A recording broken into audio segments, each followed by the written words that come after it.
¿Alguna vez te has preguntado cómo era en realidad vivir en una casa medieval inglesa? Sin electricidad, sin agua corriente, sin calefacción central. ¿Cómo sobrevivían nuestros antepasados en aquellas moradas primitivas que, según nuestros estándares actuales, apenas merecerían llamarse hogar? Corre el año 900 después de Cristo y el amanecer llega lentamente sobre una aldea inglesa. La niebla espesa se arrastra por el suelo como un manto fantasmal, mientras el frío cala hasta los huesos. Lo primero que notarías sería el olor, una mezcla sofocante de humo acre de leña verde, excrementos de animales, paja húmeda y el hedor persistente del barro fermentado. Dentro de una de estas casas, el aire es denso, casi se puede masticar. La oscuridad es casi total, apenas rota por el débil resplandor anaranjado de las brasas agonizantes de la noche anterior. Del techo bajo cae condensación sobre los ocupantes dormidos, apiñados unos contra otros sobre el suelo de tierra para conservar el calor corporal. No es la imagen romántica que nos han vendido los cuentos y las leyendas medievales. No hay caballeros de armaduras relucientes ni doncellas vestidas de seda esperando ser rescatadas. La realidad era cruda, áspera y profundamente pragmática. Estas casas no eran refugios cómodos, sino estructuras de supervivencia levantadas con los materiales disponibles, lo justo para ofrecer una mínima protección frente a los elementos.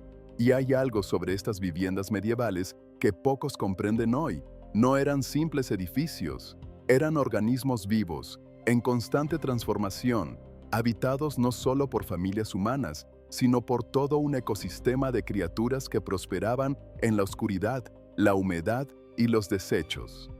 Era una simbiosis forzada entre el ser humano y la naturaleza, una convivencia brutal que marcaría la salud, la cultura y la supervivencia de generaciones enteras.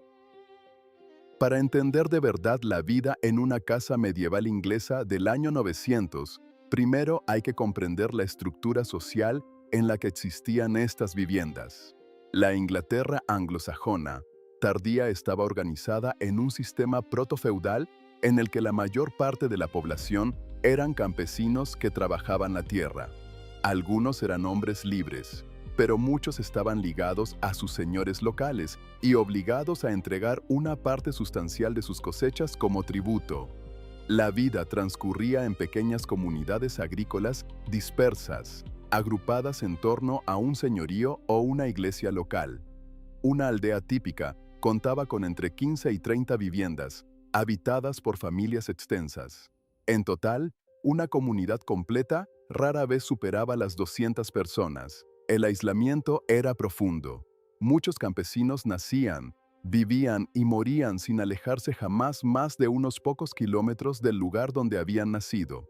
La movilidad social era casi inexistente. Si nacías campesino, morías campesino. La esperanza de vida rondaba los 30 años, aunque esta cifra estaba fuertemente distorsionada por la altísima mortalidad infantil. Quienes lograban sobrevivir a la niñez podían llegar a los 40 o incluso a los 50 años, pero ya eran considerados ancianos venerables. La economía de subsistencia dictaba cada aspecto de la vida. No existía el dinero tal y como lo entendemos hoy. El intercambio se hacía sobre todo por trueque. El concepto mismo de posesión era radicalmente distinto. Una familia típica poseía poco más que sus herramientas, algunas prendas de vestir, un cuchillo, quizá un caldero de hierro y unos pocos animales. La tierra pertenecía teóricamente al rey, era administrada por la nobleza y trabajada por los campesinos. En este contexto, la casa no era un símbolo de estatus ni un lugar de confort. Era una herramienta para sobrevivir. Estas viviendas solían tener forma rectangular u ovalada, con unas dimensiones aproximadas de 4 por 8 metros. La técnica de construcción más común consistía en un entramado de ramas entrelazadas, recubierto con una mezcla de barro, estiércol y paja. Las paredes rara vez superaban los 2 metros de altura y no había ventanas de vidrio. En el mejor de los casos, existían pequeñas aberturas cubiertas con telas enceradas o pergaminos translúcidos, reservados para los más afortunados.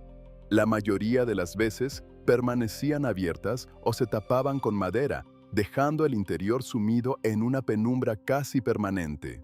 El techo estaba formado por vigas de madera cubiertas con capas gruesas de paja, juncos o retama. No había chimenea formal. El humo del fuego central simplemente se filtraba a través del techo, impregnándolo todo y a todos con su presencia constante. Toda la estructura se sostenía sobre postes de madera clavados directamente en el suelo, lo que hacía inevitable su deterioro. Una casa así rara vez duraba más de una década sin necesitar reparaciones importantes o una reconstrucción completa. El suelo era simplemente tierra apisonada, a veces cubierta con paja fresca o hierbas aromáticas para disimular el olor. No existían cimientos. La vivienda descansaba directamente sobre el terreno, de modo que, cuando llovía con fuerza, el agua se filtraba desde abajo y convertía el piso en barro. La humedad era una compañera constante, incrustada en los huesos, en la ropa y en los alimentos. La idea de una habitación como espacio privado no existía para la mayoría de la gente. La casa era un único espacio multifuncional donde toda la familia, que podía incluir hasta 3 generaciones, cocinaba, comía, trabajaba, convivía y dormía. La privacidad, tal y como la entendemos hoy, era un lujo desconocido para estos campesinos medievales. Con el amanecer comenzaba la rutina diaria dentro de una casa medieval inglesa, marcada por el ritmo implacable de la subsistencia. A la primera señal de luz, normalmente entre las 4 y las 5 de la mañana en verano, los ocupantes de la casa se despertaban. No había camas como las conocemos hoy. Las familias dormían sobre sacos rellenos de paja, hojas o hierbas secas, directamente sobre el suelo de tierra. Las mantas eran pocas y estaban hechas de lana áspera que irritaba la piel, pero retenía el calor imprescindible durante las noches frías. La mujer de la casa, porque el trabajo estaba estrictamente dividido por género, avivaba el fuego central, que habría permanecido encendido a fuego lento durante toda la noche. Ese fuego era, literalmente, el corazón de la vivienda. Proporcionaba el calor necesario para sobrevivir y permitía cocinar. Mantenerlo vivo era una tarea crítica. Si se apagaba por completo, volver a encenderlo sin fósforos modernos requería habilidad, usando pedernal, acero y yesca seca. El desayuno era simple y repetitivo. Gachas de avena o cebada, quizá endulzadas con un poco de miel si la familia tenía suerte. El pan era un alimento básico, aunque de una calidad que hoy consideraríamos incomible.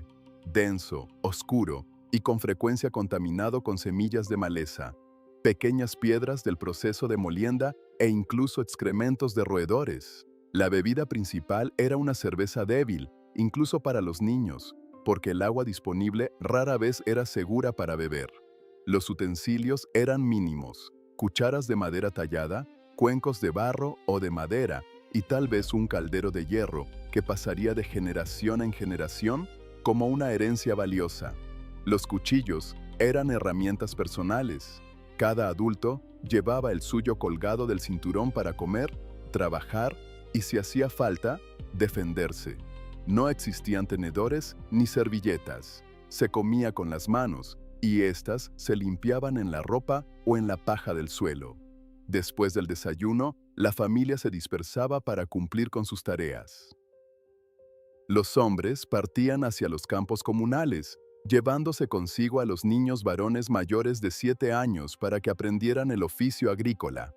Las mujeres permanecían cerca de la casa, alternando entre el cuidado de los niños pequeños, el huerto familiar, los animales domésticos, la elaboración de textiles y la preparación de alimentos. Durante el día, el interior de la casa era un núcleo de actividad constante.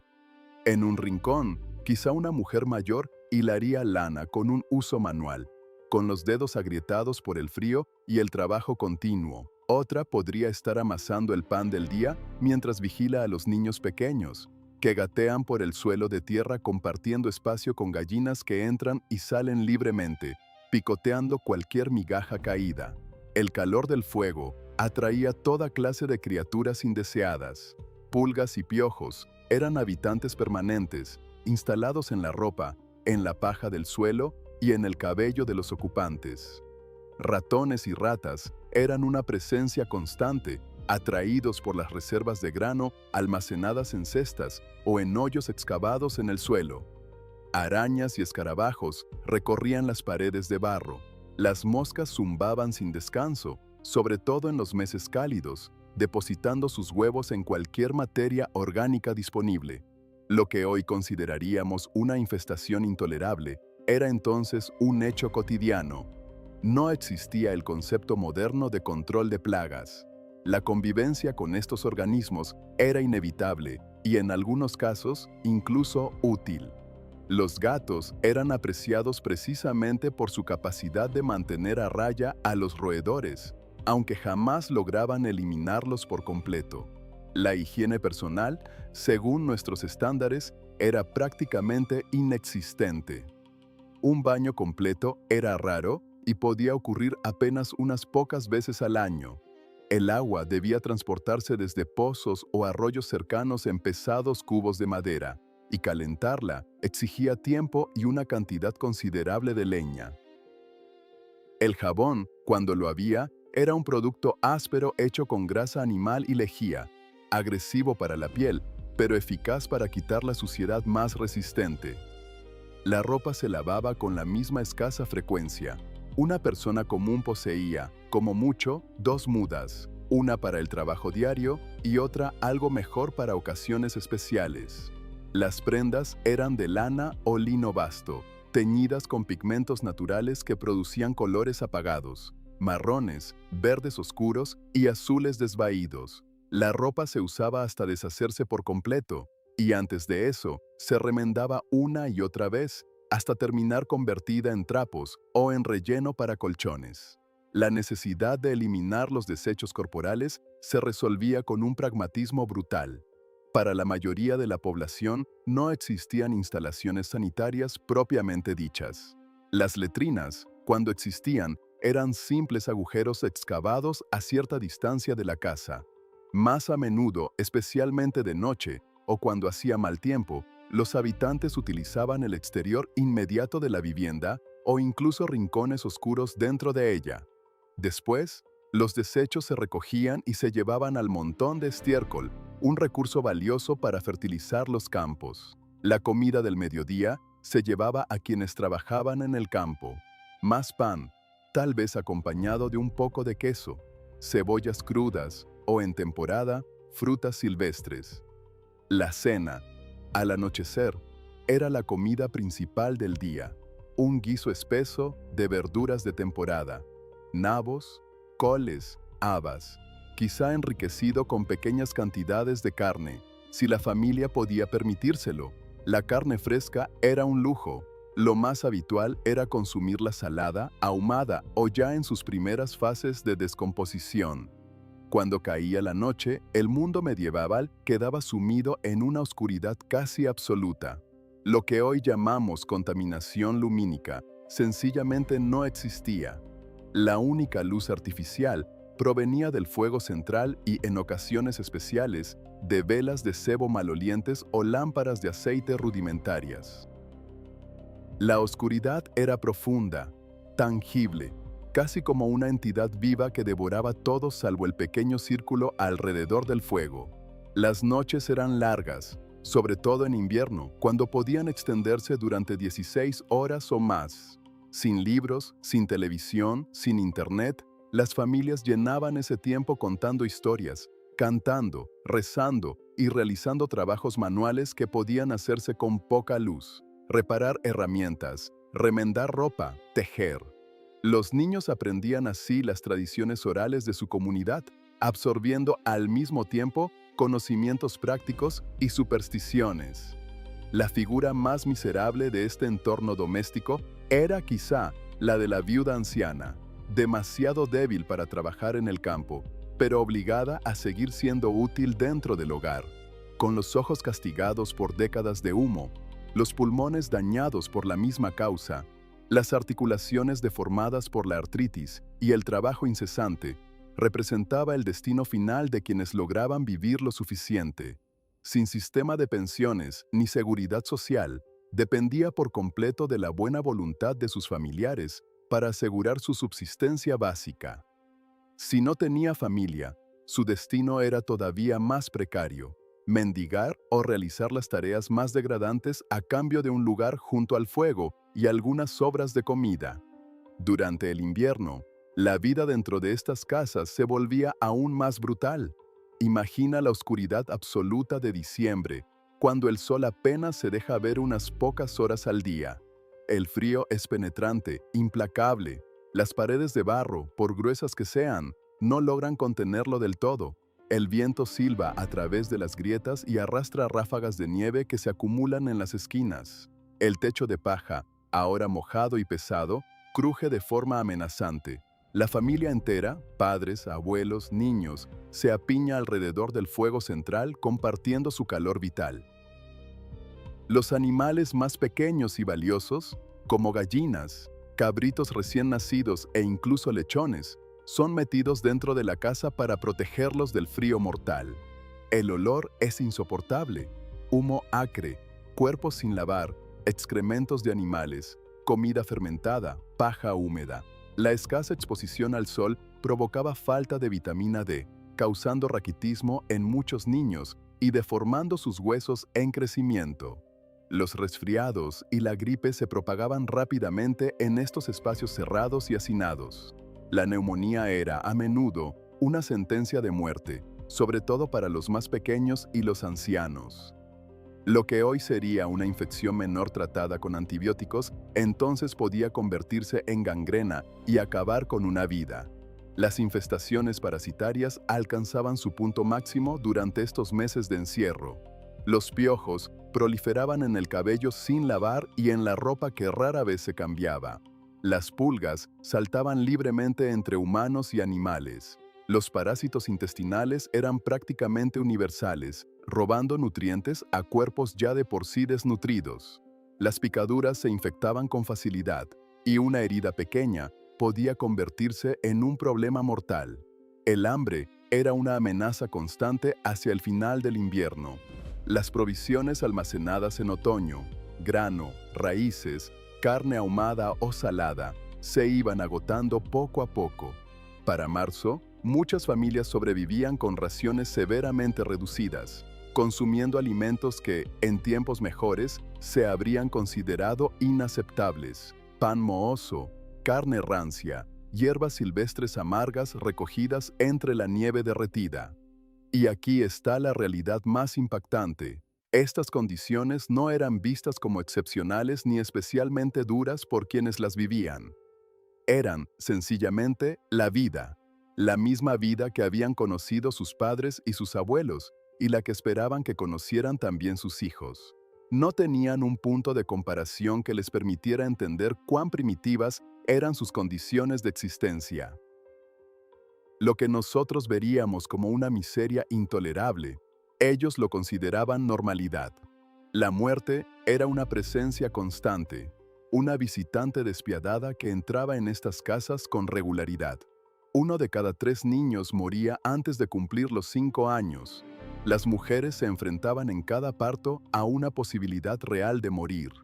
Cada embarazo era una apuesta terrible contra la mortalidad. Las infecciones que hoy tratamos de forma rutinaria con antibióticos eran entonces, con frecuencia, mortales. Un simple corte podía infectarse, derivar en sepsis y causar la muerte en cuestión de días.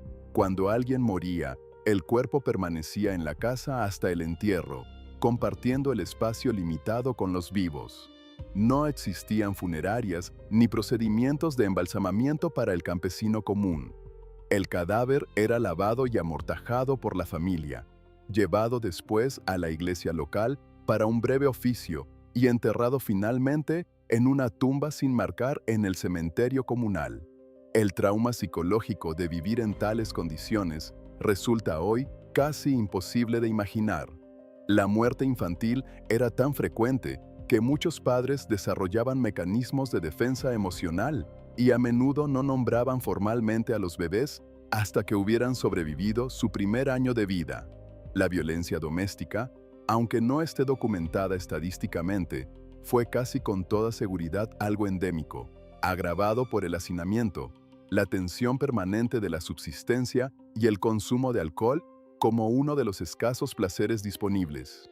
Los habitantes de estas casas vivían en un estado que hoy quizá llamaríamos estrés postraumático crónico, aunque para ellos no era más que la condición normal de la existencia humana. La idea de seguridad a largo plazo, de control sobre el propio destino, habría sido un concepto extraño, casi incomprensible. Y sin embargo, a pesar de todo esto, sería un error ver a estos antepasados medievales solo como víctimas pasivas de unas circunstancias brutales. No eran menos humanos que nosotros. No eran menos capaces de sentir alegría, amor, creatividad o ingenio. Desarrollaron tecnologías y técnicas perfectamente adaptadas a los recursos de que disponían. Crearon hermosas tradiciones orales, música y arte que todavía resuenan en nuestra cultura. Poseían habilidades que la mayoría de nosotros hemos perdido por completo. Podían identificar cientos de plantas silvestres y conocer sus usos. Sabían construir refugios con materiales encontrados en el bosque. Eran capaces de fabricar herramientas de madera y metal. Comprendían los patrones del clima, las estaciones y los ciclos agrícolas con una intimidad nacida de la observación constante y de la necesidad de sobrevivir. La casa medieval, con todas sus carencias desde la perspectiva moderna, representaba un logro notable de adaptación humana. Con recursos extremadamente limitados, estas estructuras ofrecían la protección suficiente para que la humanidad pudiera sobrevivir y con el tiempo prosperar. Cada elemento de su diseño y construcción respondía a necesidades prácticas y a las limitaciones de los materiales disponibles en el entorno. Las técnicas constructivas se transmitían de generación en generación, y cada una aportaba pequeñas mejoras basadas en la experiencia colectiva. La ubicación de la casa en relación con el sol, el viento dominante y las fuentes de agua revelaba una comprensión intuitiva profunda de lo que hoy llamaríamos diseño sostenible. Nada se desperdiciaba. Incluso cuando una casa llegaba al final de su vida útil, sus componentes se reutilizaban en nuevas construcciones. ¿Recuerdas ese elemento misterioso que mencioné al principio? Eso que casi nadie te cuenta sobre estas casas medievales es lo siguiente. Estas viviendas primitivas, pese a toda su dureza y sus limitaciones, fueron las incubadoras de la civilización que acabaría levantando catedrales, universidades y finalmente el mundo moderno. Fueron los laboratorios donde se forjó la resiliencia humana, donde generaciones enteras sobrevivieron contra todo pronóstico, manteniendo vivo el conocimiento, desarrollando tecnologías y transmitiendo los valores que harían posible el progreso futuro. Cuando contemplamos estas casas, no solo como estructuras físicas, sino como espacios de vida humana, vemos algo profundamente impresionante: la tenacidad inquebrantable del espíritu humano. Estas familias medievales, viviendo en condiciones que hoy nos parecerían insoportables, no solo sobrevivieron, también encontraron momentos de alegría, de belleza y de sentido. Celebraban nacimientos, bodas y cosechas. Contaban historias junto al fuego, reían, cantaban, amaban. Sus vidas no fueron solo sufrimiento y lucha, aunque ambos estuvieron presentes en una medida que hoy nos cuesta imaginar. También hallaban satisfacción en el trabajo bien hecho, en los vínculos familiares, en las tradiciones comunitarias y en su fe. La casa, por humilde que fuera, era el centro de todo eso, el lugar donde se transmitían conocimientos, valores y costumbres. Hoy, cuando nos quejamos por un corte momentáneo de luz o por una conexión lenta a Internet, quizá valga la pena recordar a aquellos antepasados que vivieron en estas casas medievales, no para romantizar su pobreza ni las penurias que soportaron, sino para reconocer la enorme distancia que hemos recorrido como civilización y para apreciar los innumerables lujos que damos por sentados. La próxima vez que entres en tu hogar moderno, con sus paredes secas y aisladas, su calefacción automática, su agua limpia y caliente, sus luces brillantes que desafían la oscuridad, detente un instante y aprecia de verdad estos milagros cotidianos. Son el resultado de 1000 años de progreso gradual iniciado por aquellas familias que vivieron en casas de barro y paja, soñando con un futuro mejor para sus hijos. Si este video te hizo reflexionar sobre cómo vivían nuestros antepasados y te ayudó a valorar las comodidades modernas que hoy disfrutamos, compártelo y acompáñanos para seguir explorando las realidades sorprendentes del pasado que dieron forma a nuestro presente.